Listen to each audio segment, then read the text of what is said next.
Well, howdy cowboys and cowgirls. We're here in Texas on a ranch.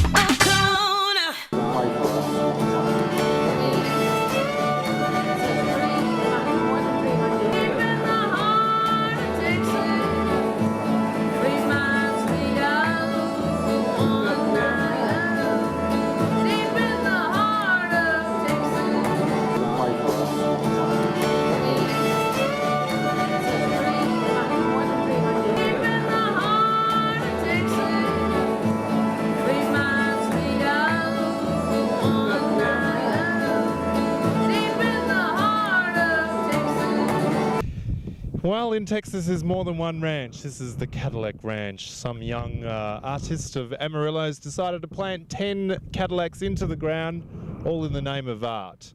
You take a look and see what you think, because you can come here and write your name into the back or the front of a Cadillac. It'll be only in for about a year before they paint them white, because that's what they do every year, repaint them. So you'll have to come out here again and rewrite your name out. Why do people do that? Graffiti artists galore. Gotta leave your mark here in Texas. But we'll go after this to see a real ranch, the LX Ranch. Join in the car with Dixie. Hello, Dixie. Dixie. The dog. Dixie, say hi. And Miles, the owner of the farm here. Don't forget Rocky the dog. And Rocky the dog, who's got his head stuck out the window.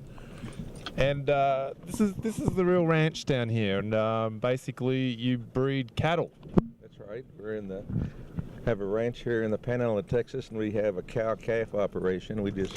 These are cows right here over to the left. I don't know if Chris will get a chance to show it there. We got some black and black Angus cows here that will be calving probably this spring.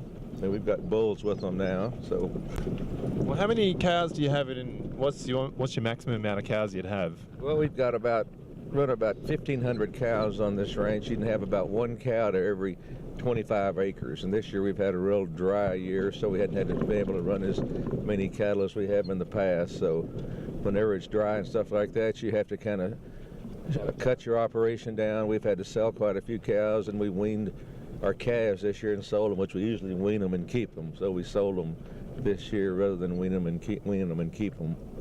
So just on account of like we had when we get our calves and wean our calves, we always pregnancy test our cows, and usually 5 or 10% of the cows is all that's not bred. And this year we had like 40% of the cows that weren't bred. So that's, in a situation like that, we feel like the drought had something to do with it.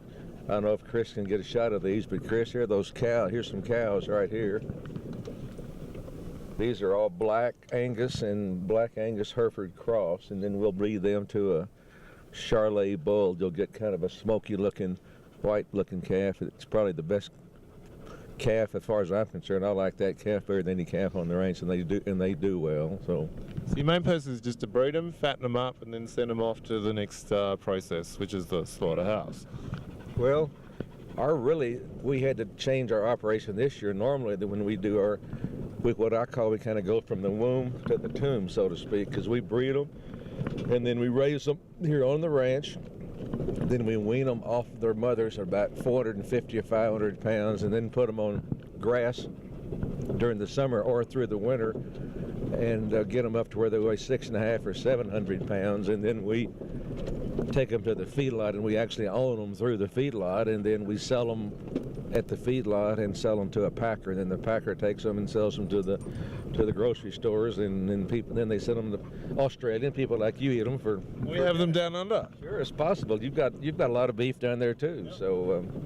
I mean, America's a pretty big beef country in general. Do you eat your own cow? Have you ever eaten your own cow, or do you know if you've eaten your own cow? Well, I'll tell you what we do. Sometimes when we put the cattle in the feedlot, and then when they get ready to go to slaughter, we will go out there and pick one out, and that one will be we'll let the cowboys, and the cowboys work here for me.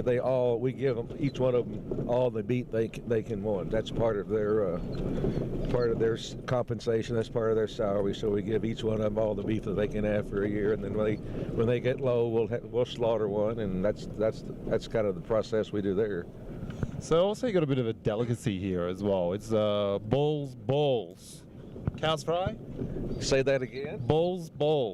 Oh, okay, talking about calf fries, yeah. Calf fries. Now this is like you castrate the bull and you eat the little...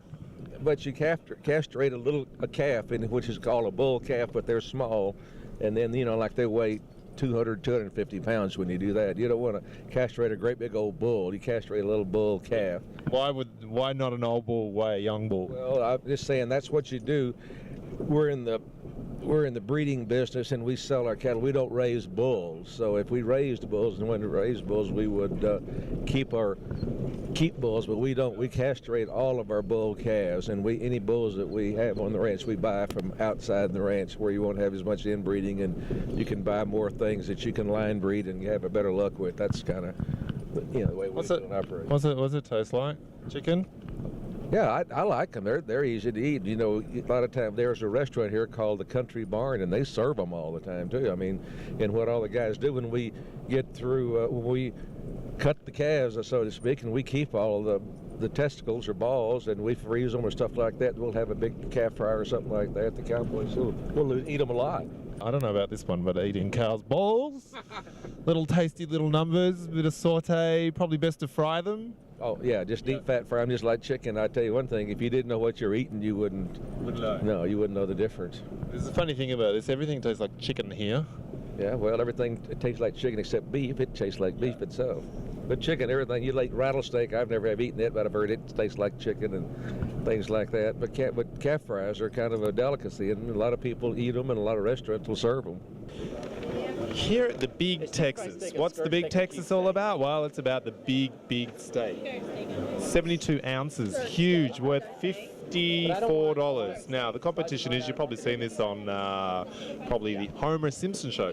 Basically, you sit on a big table and you eat the biggest steak you can possibly eat. If you get it, you get to eat for free. Now, 28,610 people have tried this, and only 4,782 people have actually eaten the meat. But we're ordering cow's fries, which are little calf's balls for an entree, and a huge meat. Now, it's got stuffed animals around here, so this is the place to be eating meat. Nothing vegetarian about this place. It's bigger than Texas.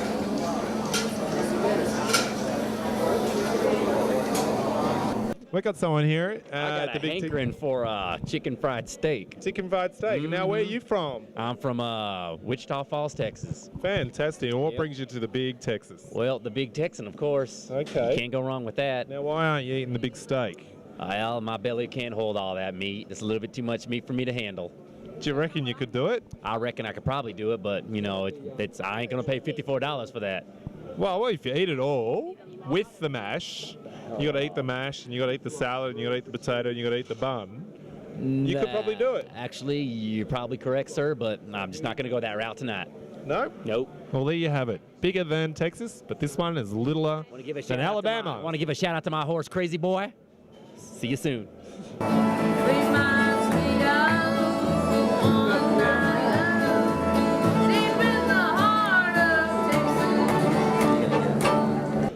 I'm ready to go where no man's gone before. Well, actually, most men have gone before. Cow's fries. These are little balls.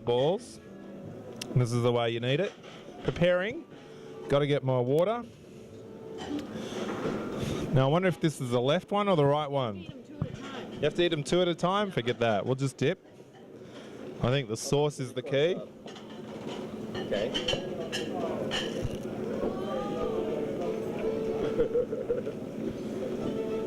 Well, let me get that close reaction to that. Chewy. Yeah, a little bit chewy. Well, they're chewy. And it kind of tastes like chicken. Yeah, well, Kind of. It's really gristly. yours is. Oh. I'm not really sure about the cow's fries, cow's balls. They're kind of hard to swallow. Oh. Now, how hard is it to run a ranch of this size? Well, you're kind of it's difficult because you're betting on a lot of things you don't have any control over. You're betting on the weather, you're betting on the markets, you're betting on the health of the cattle, you're betting on the ability to have cowboys that you have faith and trust in. And luckily, I've got a foreman, a boy named Dave Andertz, who's worked for me for 25 years, and he's the two things I like in someone who works for me. I like someone who's honest and self-driven, and he's definitely both of those. And so I turned the ranch over to him. He's actually the operations manager. He's been doing that now for like last 8 or 10 years. I did it for up till, I guess 8 or 10 years ago. I still help and work with them, but I don't get up every morning at 5 or 6 o'clock and go work with them. I'll bring them donuts or... Heck no. Who wants to get up at 5 every morning? We've tried that going fishing, it didn't work. We're actually going to go horse riding and meet some of the cowboys and settle up the horses and hit the range. See you out there.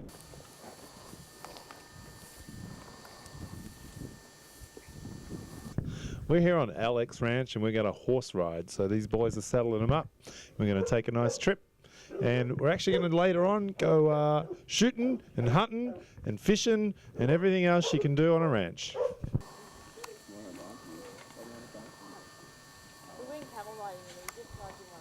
Okay, inside the shed, I've got a cowboy. Come on, Dave. Now this is where all the saddles are. Yes.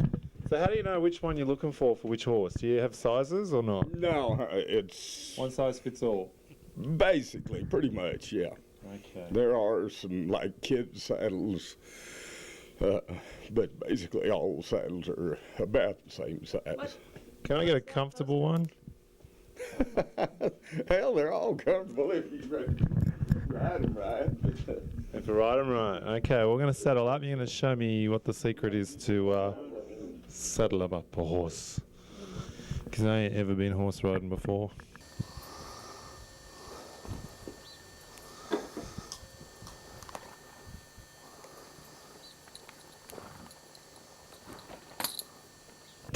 Pretty dusty work, this stuff. Yeah, it's real dirty.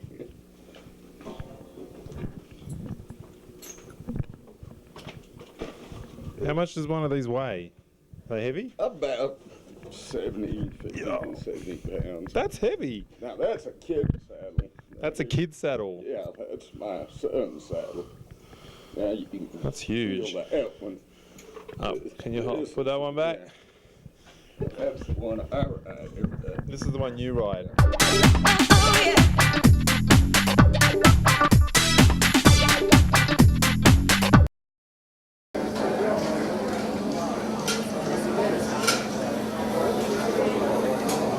I'm still chewing it. How long do you chew it for? It's been about 5 minutes already. Oh, that one's chewing. Okay, I'll just... That's enough. Oh, I can't have... One more? Hang on. That's a good one. Oh. Just the thought of it, that's the balls in my mouth. And that's the worst part, is the thought. Oh. What does a cowboy do this time of year? Shipping calves and doing a little hunting, do a little drinking, run some women, stuff like that. Okay, where's the best place to get some women? Right down the road, there's Titty Bar, isn't it? Right down the road there. Yeah, what kind of titty bar? Hell, I don't. You been to it yet? You sound like the expert. I think we have to go. I've never been, but I'm ready for a new experience. You ain't never been. Never been. Oh man, you're missing out. Yeah? You been here 2 weeks? 2 weeks. Well, 2 weeks. Usually, I've been here a comes- week. Man comes, he's been here 2 days. He's already been. He's been. Yeah, Yeah. but what are the Texas women like? Better than Colorado women. Yeah? Why? What's the difference? Well, you go to Colorado, look around, and come here and look around. So you're a bit of a Hooters man or a what? A legs man? Both. Both. Yeah. Now I find you go to LA and they're all plastic. They're all fake. Been there? You get any of? Yeah. First stop was LA. Oh yeah. Did you get any of those down here? I don't know. I ain't never met. Real women down here. Yes, real women. So what did you eat here today? What did you have? Chicken fried steak. Chicken fried steak. Why not the big steak? Is it good? Do I look like a man who eat a big steak? I reckon you could. Did you know a 14-year-old boy ate it once? No, I didn't know that. Yeah, read the menu. It's all on there. Well, you're all going. I'm going to let you go. Enjoy your day. You going to the titty bar now, yeah? Yeah. Yeah. You gotta go back. You gotta go down there. I might see you down there. Don't get too drunk, yeah? You allowed to drink at the titty bar? Oh yeah. Oh, yeah. Some you aren't. That's all. I'm not too, We are actually going to one. I You don't been to know. one? See, you told me you ain't never been. I can't film them. That's the Oh, problem. you're already gonna see the film, huh? Yeah. No, we'd like to see that. We'll go chuck it on a horse. Got to watch out for the cow dung, horse dung, sheep dung, goat dung, dog dung, and dung. Okay, you got the blanket on? What's the reason for the blanket? Well, to keep from making the horse's back sore, it's just padding. A little bit of padding. So the horse's back won't get sore when you ride them. And it wouldn't get sore with a heavy 70-pound Yeah. chuck. There. Okay, sex the right position. It's got to be up the top. Well, just kind of right behind the weathers, right over the weathers, and not too far forward and not too far back. Underneath, front stitch. We'll go over here. Cinch. Cinch. Okay. Under the underbelly. A lot of terminology for saddles and stuff come from the Spanish, and like the cinch is a Spanish for girth or for a belt. Okay. A lot of terms go back to Spanish terms. So I thought the American cowboy was really American, but then again, Spanish is the second language in America. We've got our bridles next. No, not the wedding kind, the mouthpiece. Something like out of an orthodontist coming through. I'm scared these things are going to buck me. Okay. Now, we're putting this on. Right. Do they hate this or what? No, they don't particularly enjoy it, but they don't hate it. I mean, how long does it take to train a horse to get used to something like this? Days. Oh, really? Yeah. Because I wouldn't want to be holding this metal piece in my mouth. No. The next thing I got to learn is to get up on a horse. That's going to be tricky once you main all those, and probably learn some looping things, I reckon. So I got my own little microphone loop. Yeah. Now the ropes are pretty well. That's like wire. Yeah, they're different They got wire in it. stiffnesses now. See, this is it's just braided together nylon. I thought it was going to be like a loose They're rope. different, what they call legs, that are, some are softer, and then there's some ropes that are stiffer than this, depending on what you're going to use the rope for. Okay. This is kind of a medium lay rope. This would be a rope that you would use to rope the horns with. Oh, okay. So you go mainly when you're roping, you look at the horns. You're going for the horns, not the neck. If it's a steer that's got horns, then you rope the horns. If it's a calf, then you would use a softer rope than this, and you would rope them around the neck. Yeah. Okay. So how do we do this? Well, How do we swing first? and this is the loop here. Here. A loop. And then this is the Honda. The Honda in this is called a spoke. You have about like that. So about a half a metre. Swing it, you just swing your arm. It's all in the wrist. It's all in the wrist, yes. I'll get in under here too. Yeah, it's all in the wrist. You do tricks as well? A little bit, yeah. You can do some butterflies and Butterflies. Okay. Now, how long does it take to practice this sort of thing? years. Jeffro, the roping horse, this is a pretty damn experienced horse, this one, and I get to ride it. And go. Okay, move. Yeah. Yeah. Like, giddy up. Giddy up. Okay, we get going. I can see I'm going to get really far today. really far. snake. Well, I'm on the horse and it's a very, what I'd say, bumpy ride. And I'm working out the reins and he ain't rushing too fast, which is good. So it's a just nice sort of smooth ride, even though it looks very bumpy. Okay, I'm going the wrong way. Okay, so here we were in the middle of the night on the back of a truck with a big spotlight looking for some animals. We found deer, cows, and we're looking for little birds, and there they are. They're just sitting on a pile of shit. And you put the lights on them and they don't move because they freeze because of the light. And then you come up real slow next to them and you try and grab them. I got one, grabbed it by its tail, flapping away, got away. Got its tail right. So we'll take a look at us getting some birds. Yeah!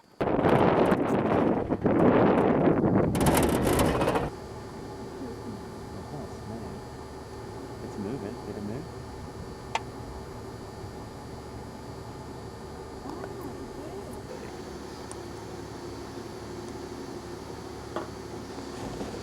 Oh, you got it? You got it? Woo! Sweet!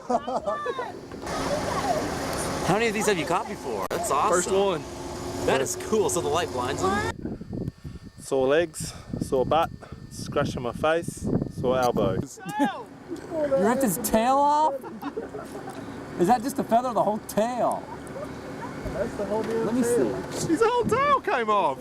Hey, Let me see. He can fly. Look. Without, he can fly man. without it. I grabbed it by its tail and then you it just did. flipped Hey, away. They can fly just as easy without it. There you go. There's a memory.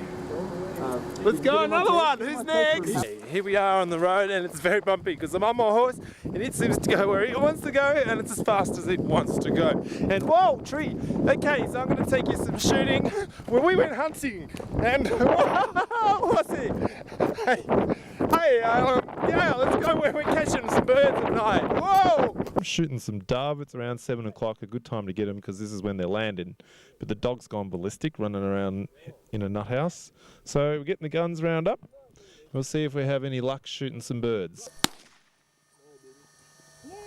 This is a mourning dove. Now we're going to take the crow out and cut his head off. And then we're going to take him. Take and just rub his feathers off just like this. Jeez, that's fast. Pretty easy. Yeah. You can do one about it in a minute. Completely finish it in a minute. Keep the skin on. A lot of people breast them, but I don't. I go ahead and pick them. It takes about another 30 seconds longer, but they're cook them better because you got the skin on them and they you got a lot more moisture. Better. But you get him pretty well clean because you're going to wash him anyway.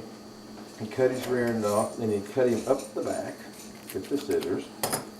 You open him up, and you got him. Take his guts out. These are his lights, or his what they call lungs right here. And after you do all that, you wash him. It's real easy to do one, because usually if we go hunting, the limit's 15, so if there's been 5 of us, we'd have had like 75 doves out there. So if we'd have gone hunting earlier, we'd have had a lot more birds. You kind of clean this stuff out and get him cleaned up. And this is pretty good, close to what you call the finished product. And morning and afternoon. Okay. Getting all the feathers and stuff off. Okay, that's the finished product. And you take the dove and you can deep fat fry him or put him on a grill or whatever. However you like to cook them, or you cook them. You bake them or whatever. I like to fry them. I like to, just like chicken. Put them in flour, salt and pepper, shake them up, and fry them like fried chicken. This is what the cowboys do when they got nothing better to do, or is this got a purpose? Oh, we're just getting ready for the ranch rodeos around. Just practicing mainly. So what's the difference between a ranch rodeo and a rodeo? For the ranch rodeo, they do stuff the ranch way. They have ranch events like we do on everyday life out here. Ranch bronc riding and cow milking, branding, stuff like that.